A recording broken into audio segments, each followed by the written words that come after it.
모든 일에 선을 이루시는 분이라는 주제로 함께 말씀을 나누기를 원합니다. 우리가 믿는 하나님은 용서의 하나님이십니다. 우리가 지은 죄가 어떠하든지 간에 우리가 진정으로 하나님께 회개하면 하나님께서는 용서하십니다. 믿으시기를 바랍니다. 그러나 우리가 반드시 알아야 할 것은 하나님께서 여러분들을 용서하시지만 이 죄의 결과까지 다 용서하시는 것은 아니라는, 없애주시는 것은 아니라는 거죠. 예를 들어서 우리가 다른 사람의 물건을 도둑질했다고 가정해 봅시다. 도둑질하고 난 다음에 이 양심의 가책을 느낀 거예요. 그래서 하나님 앞에 달려나와 진심으로 우리가 회개를 했어요. 그러면 하나님은 여러분들이 그 죄를 용서하십니다. 그런데 이렇게 회개만 하면 끝이 아니라는 거죠. 반드시 도둑질한 그 물건을 돌려주어야 하고 그 사람을 찾아가서 진심으로 사과하고 사죄를 해야 한다는 것입니다. 할렐루야. 당연한 거죠. 오늘 이 야곱의 이야기를 통해서 우리가 배워야 할 중요한 영적 교훈이다라고 저는 생각을 합니다. 자, 야곱이 지난 시간 베델에서 하나님을 만납니다. 내가 깨닫지는 못했지만 이곳이 그냥 어느 이름 없는 빈들 마콤인 줄 알았지만 그게 아니었구나. 하나님께서 나와 함께 하시는 베델이었구나. 이 하나님의 임재와 현존을 깨달은 야곱이 담대하게 하란을 향해서 그의 발걸음을 옮깁니다. 여러분, 하란이 어디냐면 어머니 리브가의 고향이에요. 그곳에서 외삼촌 라반의 집에서 한 달 동안을 머물면서 열심히 일을 하게 돼요. 이런 말이 있죠. 친척은 오면 반갑지만 돌아갈 때는 더 반갑다고요. 그렇죠. 그러니까 아무리 가까운 친척이라 할지라도 좀 오래 있으면 이게 여간 불편한 게 아닙니다. 그런데 외삼촌 라반은 이 야곱을 집에 오랫동안 붙잡아 두고 싶었어요. 왜? 야곱이 너무 훌륭하게 또 성실하게 일을 하는 일꾼이었기 때문이라는 거죠. 이 야곱의 모습을 보더라, 이 야곱의 모습만 본다 할지라도 하나님을 만난 이 야곱의 인생이 얼마나 기가 막히게 변했는지를 우리가 알 수가 있습니다. 품삯도 받지 않고 한 달 동안을 새벽부터 저녁까지 열심히 일을 한 거예요. 자, 어느 날 외삼촌 라반이 야곱을 불러서 이렇게 말합니다. 야, 너가 비록 조카지만 너가 어떻게 그렇게 공짜로 품삯도 받지 않고 일을 할 수가 있겠니? 내가 너에게 품삯을 주어야 할 텐데 너의 품삯을 어떻게 할지 나에게 좀 얘기해 보아라. 자, 그러자 야곱이 기다렸다는 듯이 이렇게 얘기해요. 삼촌의 둘째 딸 그 라헬을 저에게 주십시오. 제가 그 라헬을 위해서 삼촌 집에서 7년 동안을 열심히 일하겠습니다. 야곱은 돈을 달라라고 얘기를 하지 않고 둘째 라헬을 아내로 달라라고 이야기를 해요. 삼촌은 이를 수락하고 그렇게 이제 7년 동안을 열심히 일하게 됩니다. 여러분, 야곱의 모습에서 우리가 발견할 수 있는 한 가지 진리가 있어요. 그것은 사랑하면 사람이 변한다라는 것이에요. 한번 저를 크게 따라합니다. 사랑하면 변한다. 야곱하면 저는 이기심이 떠오르거든요. 자기밖에 몰랐던 사람의 어떤 그런 모형이 바로 야곱이에요. 그런데 자기밖에 몰랐던 이기적인 그 야곱이 하나님을 만나고 하나님의 임재를 경험하고 또 나와 함께 하신다는 그 하나님을 의식하기 시작하자 그 야곱이 성실한 사람으로 변하기 시작했어요. 거기에다가 외삼촌의 딸 라헬을 사랑하게 되면서 그의 모든 인생이 달라지게 된 줄로 믿으시기를 바랍니다. 여러분, 사랑하면 모든 것이 달라져요. 내가 사랑하는 그 대상이요, 나의 마음 가운데 들어와서 단단하게 자리를 잡게 된다라는 겁니다. 오늘 우리가 읽지는 않았지만 본문 20절을 보게 되면 야곱이 라헬을 사랑하게 되자 7년을 며칠같이 여겼다, 몇 날같이 여겼다라고 성경은 우리에게 분명하게 고백하고 있습니다. 이처럼 사랑의 힘은 대단하다라는 거죠. 아주 오래된 기사인데요. 어떤 잡지에 실렸던 기사예요. 미국의 엘리나라는 78살 된 할머니가 있었습니다. 네덜란드 화란 출신이었던 이 할머니는 한 가지 고민이 있었는데 이 담배를 못 끊는 거예요. 이 할머니가 50년 동안을 그렇게 담배를 끊기 위해서 온갖 노력을 다 했는데 이 담배가 끊어지지를 않는 겁니다. 약도 먹어보고 막 클리닉에도 가봤는데 안 되는 거예요. 그러던 어느 날 이 엘레나 할머니의 인생에 봄이 찾아왔으니 1살 연상인 79살의 제이슨이라는 할아버지를 만나서 사랑에 빠지고 만 거예요. 야, 그 황혼의 나이에 아주 뜨겁게 연애를 하게 된 것입니다. 어느 날 이 제이슨이 엘레나에게 프로포즈를 하려고 이제 반지를 가지고 와서 멋있게 탁 프로포즈를 하는 거죠. 근데 이 프로포즈가 좀 이상해요. 뭐 나랑 같이 살자 이러면 되는 건데, 나는 당신과 결혼하고 싶은데, 다른 거는 다 이렇게 좀 맞는데 딱 하나 마음에 걸리는 것이 있어.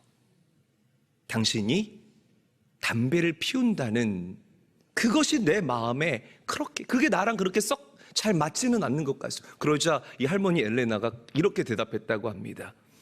그래요? 그럼 그 담배 제가 끊을게요.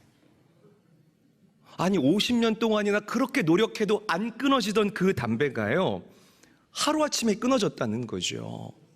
근데 여러분, 여기서 중요한 게 뭐냐면 이 기사의 마지막 줄에 이 엘레나 할머니의 기가 막힌 고백이 기록되어져 있습니다. 뭐라고 고백하냐면 이렇게 고백해요. 나는 이 경험을 통해서 사랑의 힘은 의지의 힘보다 위대하다는 사실을 깨달았다.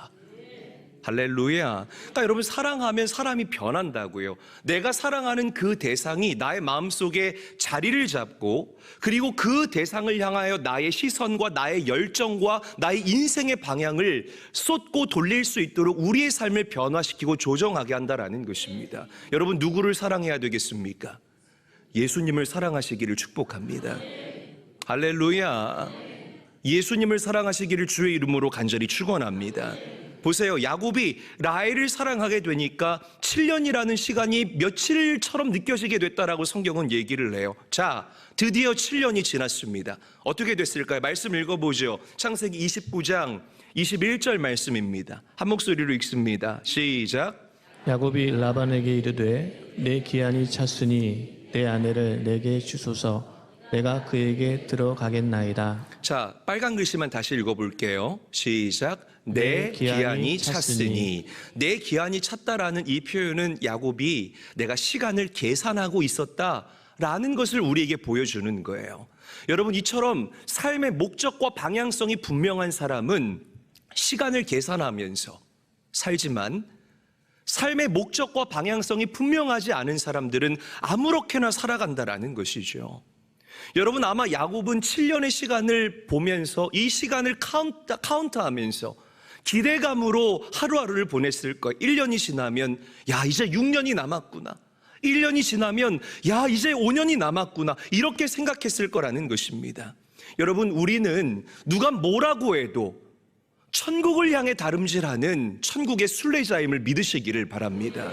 천국으로 나아가는 우리네 발걸음이 이런 마음가짐과 이런 발걸음이 돼야 된다라는 거예요.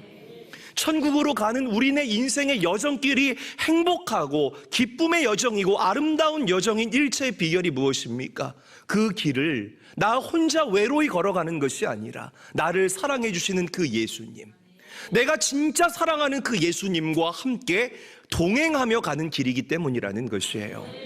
믿으시기를 바랍니다. 그래서 여러분들의 그 천국 순례의 길이 아름답고 행복한 여정이라는 것이죠. 여러분, 저는 우리 성도님들이 신앙생활 하실 때 연애하는 마음으로 신앙생활 하시기를 바랍니다. 연애해 보셨죠? 3분 해보셨네요. 이제 와서 연애 좀 해오라고 얘기할 수도 없고 이거 참 안타깝네요. 연애하면 진짜 좋아요. 네, 연애하면 진짜 좋거든요. 막 가슴도 쿵쾅쿵쾅하고 막 벌렁벌렁하고 막 누워있다 갑자기 피식피식 대기도 하고 그래요. 약간 좀 나사나 풀린 사람 같아요. 연애하는 마음으로 예배하고 연애하는 마음으로 말씀 읽고, 연애를 안 해봤으니까 아멘이 나오나, 연애하는 마음으로 기도하고 연애하는 마음으로 담대하게 하나님의 말씀을 선포하며 전도한다면 얼마나 좋을까. 혹시 예배하는 이 시간이 따분하고 진부하고 피곤하게만 느껴진다면 하나님을 향한 나의 사랑이 식었다는 증거가 됩니다. 이것은 분명합니다. 오늘 예배를 통해서 다른 그 무엇보다 오직 예수 그리스도를 사랑하는 마음이 회복될 수 있기를 주님의 이름으로 간절히 축원합니다. 우리 옆 사람과 인사하죠. 서로 사랑하며 삽시다. 인사하겠습니다. 자, 우리는 본문에서 심는 대로 거둔다는 이 삶의 진리를 또한 배울 수가 있어요. 자, 이제 야곱이 외삼촌 라반에게 요청합니다. 기한이 다 찼으니까 저에게 아내를 주십시오. 자, 그렇게 결혼식이 치러져요. 그런데 결혼식 다음날 야곱이 엄마야 깜짝 놀래요. 왜? 내 옆에 있는 이 여자가 라헬이 아니라 첫째 레아였다라는 거죠. 신부가 바뀐 거예요. 자, 우리 23절과 24절 말씀 함께 읽어보도록 하겠습니다. 시작. 저녁에 그의 딸 레아를 야곱에게로 데려가매 야곱이 그에게로 들어가니라. 라반이 또 그의 여종 실바를 그의 딸 레아에게 시녀로 주었더라. 둘째 딸 라헬이 들어가야 할 그 자리에 외삼촌 라반은 큰딸 레아를 들여보냈습니다. 그러니까 한마디로 이 결혼이 사기 결혼이었던 거예요. 그러니까 여러분 보세요. 7년 동안 성실하게 일했던 이 야곱의 모습을 보면서 아마 레아도 야곱을 사랑하게 됐는지 모르겠습니다. 어머, 저 기립근 좀 봐. 어머, 맹수 같네? 사랑에 빠졌을지 모르겠어요. 제가 요즘 자꾸 연기를 해서 죄송합니다, 여러분. 그래서 이 라반이 이런 음모를 계획했을 때에 아마 이 첫째 딸 레아도 기꺼이 이 음모에 동의했을 거라는 거죠. 그리고 야곱이, 여기서부터 잘 들어야 돼요. 야곱이 자기에게 돌아왔을 때 첫째 딸 레아는요, 라헬처럼 행동했습니다. 굉장히 중요해요. 라헬처럼 행동했다고요. 동생 라헬의 옷을 입고 동생 라헬의 목소리를 흉내냈고 동생 라헬이 뿌리는 향수를 뿌려서 라헬인 것처럼 위장했어요. 그렇게 야곱을 속입니다. 자, 그런데 이 모습이요, 우리가 어디서 많이 봤던 모습이에요. 맞습니다. 7년 전으로 돌아갔을 때에 야곱이 당신의 형과 당신의 아버지를 속였을 때 모습과 똑같아요. 야곱이 당신의 형과 아버지를 속였을 때 똑같이 형의 옷을 입고 형의 냄새를 풍기고 형을 흉내내고 형의 이 털까지 염소 새끼를 잡아다가 자신의 몸에 붙여서 위장했던 사람이 바로 야곱이었다라는 것입니다. 그런데 보세요. 야곱이 그렇게 가족들을 기만하고 속이는 씨앗을 심게 되니까 무엇을 거둬들여요? 자기도 속고 또 속게 되는 그런 열매를 거둬들이게 됐다라는 거예요. 명심하셔야 돼요, 여러분. 무엇이든지 심는 대로 거둔다는 사실을 믿으시기를 바랍니다. 선한 것을 심은 사람들은 반드시 선한 열매를 거둬들이고요, 악한 것을 심는 사람들은 반드시 악한 열매를 거두어 드릴 수밖에 없어요. 영적인 원리이고 이 세상을 살아가는 법칙이라는 것입니다. 야곱이 외삼촌에게 소리칩니다. 아니, 외삼촌, 나한테 이럴 수가 있습니까? 내가 7년 동안을 여기서 열심히 일을 했는데 왜 나를 속입니까? 야곱은 황당하다고 억울하다고 아우성을 쳐요. 그런데 자신이 7년 전에 했던 일은 기억하지 못해요.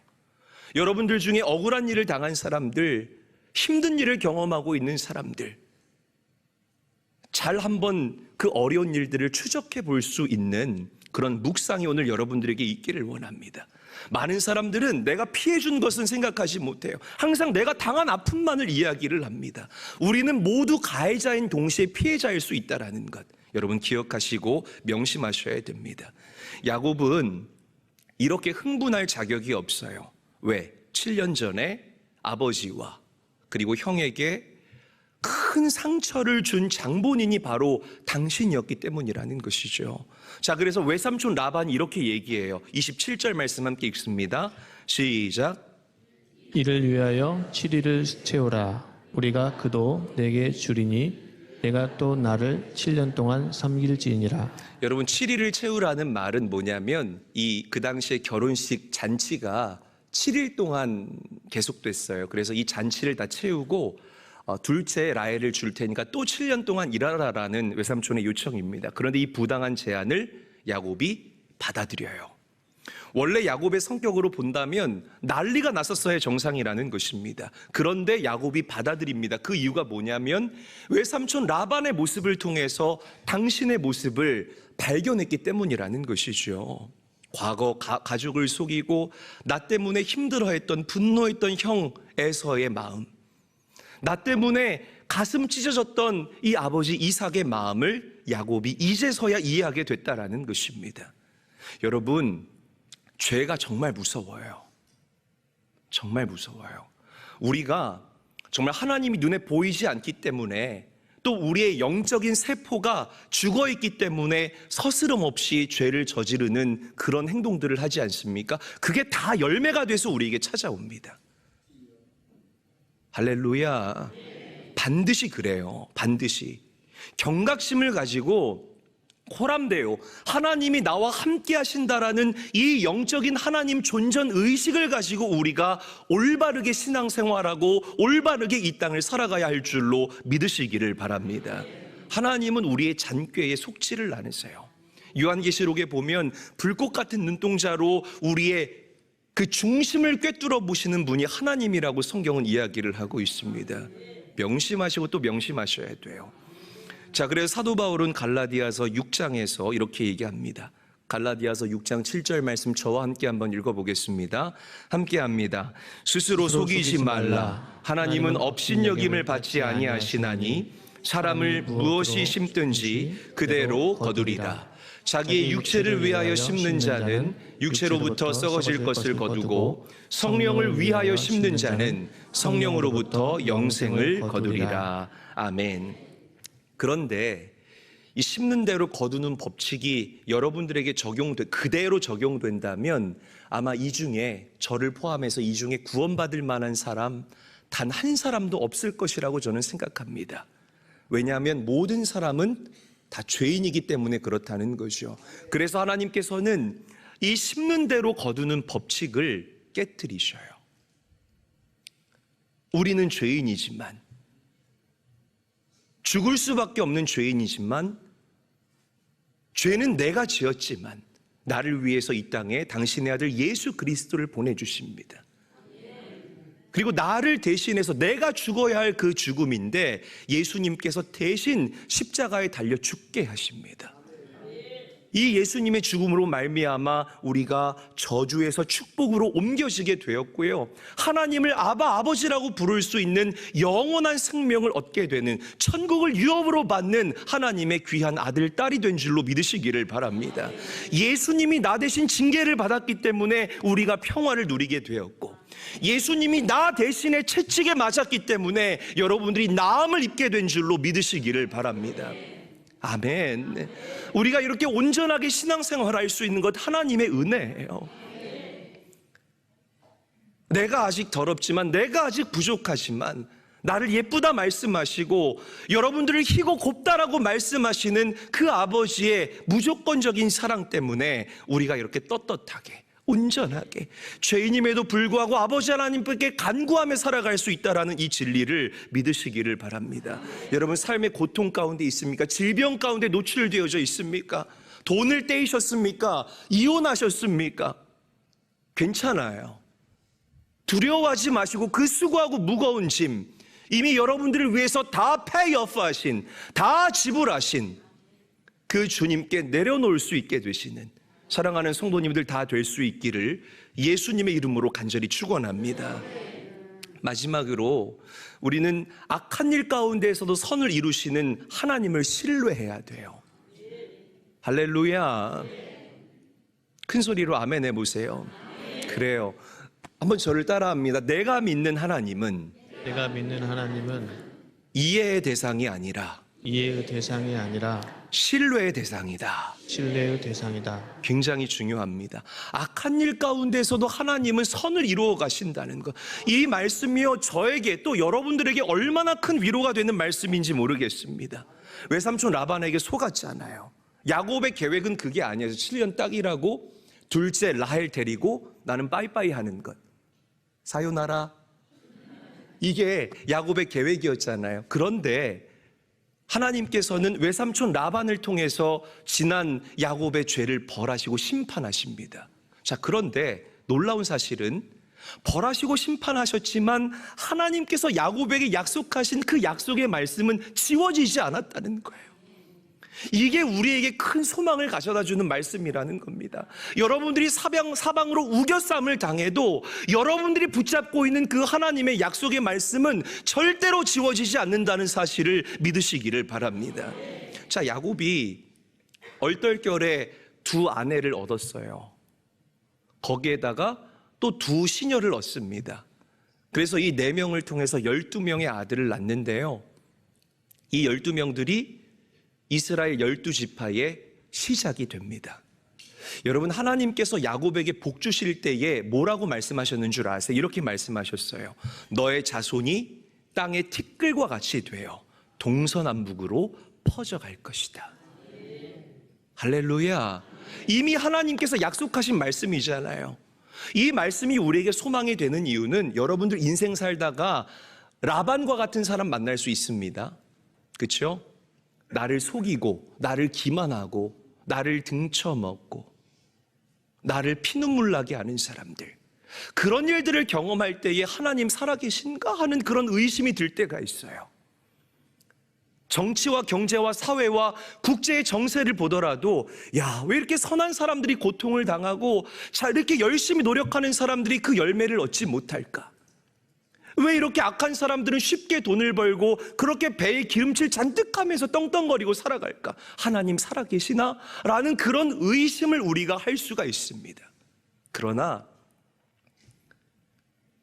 말씀 가운데 하나님이 여러분들에게 주셨던 말씀의 확신들 있지 않나요? 두 분만 계세요? 있어요? 없어요? 있지요. 저는 분명히 있어요. 그 확신이. 여러분들에게 주셨던 그 말씀의 확신들, 내가 기도하다가 성령께서 나에게 강력한 감동으로 말씀하셨던 그 약속의 말씀들, 찬양하다가 하나님께서 여러분들에게 주셨던 그 커버넌트, 언약의 말씀들, 그 말씀들은 지워지지 않아요. 라반과 같은 사람들이 여러분들을 걸어 넘어뜨린다 할지라도 절대로 지워지지 않는다는 거예요. 이루어져요. 언제? 하나님의 완전한 때에. 여러분, 하나님은 빈틈없이 지금도 여러분들을 위해서 정의와 선을 이루어 가시는 하나님이라는 사실을 믿으시기를 바랍니다.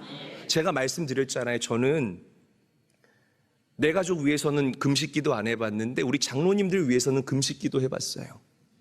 서영석 장로님 위해서도 그렇고 김기영 장로님 위해서도 그렇고. 이해가 안 되는 거예요. 목사로서도. 하나님 왜 저렇게 주님 전에 새벽부터 달려나와서 하루를 말씀과 기도로 여는 사람들, 좀 하나님께서 하늘의 보고를 부어주시면 얼마나 좋습니까? 제가 성도들에게 설교할 때 제 마음이 얼마나 편안하겠습니까? 근데 하나님께서 저에게 주셨던 말씀은 시간에 대한 말씀을 주시는 거예요. 하나님의 때, 하나님의 때가 찾아올 때 반드시 그 하늘 문이 열리는 축복이 있을 것이다 라는 감동을 저에게 주세요. 그러니까 여러분, 우리가 낙심할 필요가 없다라는 거예요. 여러분들 인생의 라반 같은 사람들 얼마든지 찾아옵니다. 제 인생에도 그렇고요. 얼마나 시기하고 질투들 하는지 참나. 저는 암시롱도 안 하지만